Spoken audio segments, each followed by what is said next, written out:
ايبنج هاوس هو السبب في انك بتنسى كل المعلومات اللي انت بتذاكرها؟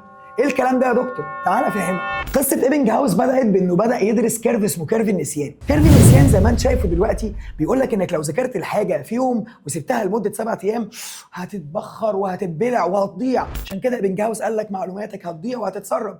اما لو انت قعدت كل يوم تذاكره تفوته وتيجي اليوم اللي بعديه تقرا حاجه عنه او تحل حاجه عليه واليوم اللي بعديه يتكرر واليوم اللي بعديه يتكرر، كل ما تيجي تنسى زي ما باين معاك في الصوره هتبدا ترجع تفتكر، تيجي تنسى ترجع تفتكر، تيجي تنسى ترجع تفتكر. وهو ده ايبنج هاوس كيرف، هو ده اللي اتكلم عن ازاي بننسى المعلومات بسرعه لو ما اكدناش عليها. عشان كده تعالى اقول لك على طريقه المذاكره الصح. في المراجعه النهائيه اهم حاجه تعملها هو توزيع عدد ساعات المذاكره بتاعه الفيزيكس. يعني ما تقعدش يوم كامل تقعد تذاكر 10 ساعات، حضرتك ال 10 ساعات دول او هنقول 14 ساعه مثلا وزعهم لي ساعتين في 7 ايام، هيبقوا افيشنت جدا وهتبقى فاكر كل حاجه ومش هتلحق تنسى وهتبقى كانك مدرس صغير قاعد بيحل. طب امشي ازاي يا دكتور؟ واحده واحده.